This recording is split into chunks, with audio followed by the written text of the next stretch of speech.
দুপুরের রোদটা বারান্দায় এসে পড়েছে। বাড়ির ভেতরটা আজ এক অন্যরকম উচ্ছ্বাস, কারণ দীর্ঘ 10 মাস পরে বিদেশ থেকে বাড়ি ফিরেছি। সকালে বিমানবন্দর থেকে ফিরেই সবাইকে সময় দিলেও তার মনটা বারবার একটা জিনিস খুঁজছিল, ঘরের খাবারের গন্ধ।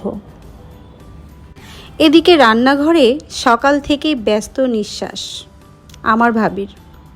সে জানে বিদেশে থাকলে মানুষ সবচেয়ে বেশি মিস করে দুপুরের সেই পারিবারিক খাবার, গরম ভাত, মাছ, ডাল, ভর্তা, আরও কত কি। তাই আজ আমার ভাবি নিজের হাতে আমার জন্য রান্না করে আমার সব পছন্দের খাবার পাঠিয়েছে।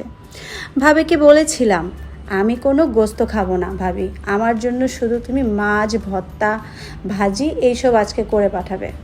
ভাবি ঠিক আমার জন্য সব কিছু নিজের হাতে এত সুন্দর করে বানিয়ে পাঠিয়েছে গাইস, কি বলবো। এই স্বাদের জন্যই হয়তো মানুষ বারবার দেশে ফিরতে চায়।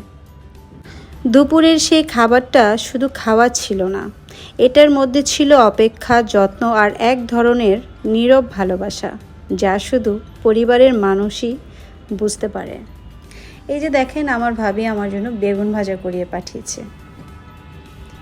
এরপরে দেখেন এইখানে পাঠিয়েছে লাউ দিয়ে গরুর গোস্ত, এরপরে হচ্ছে পুঁই শাক দিয়ে গরুর গোস্ত, চিংড়ি মাছ আলু দিয়ে করলা ভাজি। এরপরে আমি অ্যাকচুয়ালি অনেক দিন পরে বাংলাদেশি খাবারগুলো একটু দেখতেছি।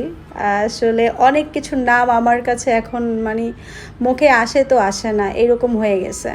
তো যাই হোক, এটা হচ্ছে পাতলা ডাল, ভর্তা, তারপরে হচ্ছে আলু ভাজি দিয়ে কাচকি মাছের শুটকি, তো এটাও একটা ভাজি।